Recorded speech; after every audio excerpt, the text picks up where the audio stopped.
Është hera e parë në Lugin kur një grua drejton automjetet e kategorisë së rëndë, siç është autobusi e të ngjashme, derisa në shtetet e ndryshme kjo dukuri është shumë e thjeshtë. Muajt e fundit një gjë të tillë kemi evident edhe në vendin tonë, që një femër nga komuna e Bujanocit drejton autobusin lokal. Derisa një grua shqiptare ditë për kujdeset për familjen, punët shtëpiake, ajo ditë ngas edhe një autobus siç është ky, siç po e shihni, pra është pikërisht Zenepe Leka, zonja nga Bujanoci, instruktore me profesion, e cila ngas autobuset lokal, por edhe në shtetet evropiane. Ajo ndihet shumë e sigurt në punën e saj të përditshme si instruktore.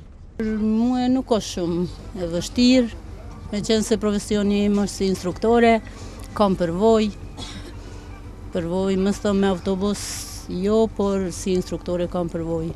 Destinacionet e instruktores Leka janë edhe për në shtetet evropiane.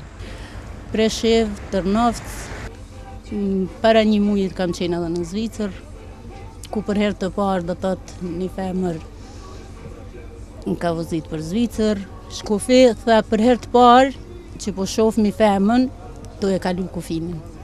E udhëtarët prezente përshëndesin punën e saj që ka filluar të drejtojë autobusin dhe urojnë të ketë edhe shumë femra të tjera. Shumë mirë që ka arrit këtë sukses, i dëshirojmë shumë fat dhe mëtutje. Dhe keni siguri kur nget një automjet si që është autobusi një femër? Po, shumë siguri. Na vjen shumë mirë që ka arrit ta bëj këtë punë. Për unë e ndihem shumë e kënaqur që një grua shqiptare vozit autobusin. Po, plotësisht e sigurt. Jam shumë e lumtur që një femër shqiptare vozit autobusin. Veç që i lut në femnave që sa ma shumë kënë kujdes vozitje. Shumë mirë njeve na vjen, jemi të kënaqur. Pjesa dërmuese e qytetarëve tanë nuk kanë hasur të shohin drejtuesin e autobusit femër.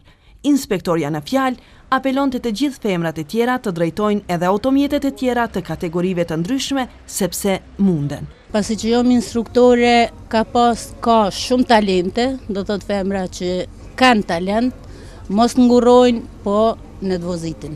Drejtuesja autobusit Zenepe Leka është një shembull i mirë se gjinia femrore shqiptare në Lugin ka filluar hapat e avancimit dhe guximit për të marrë mbi supet edhe punët e burrave.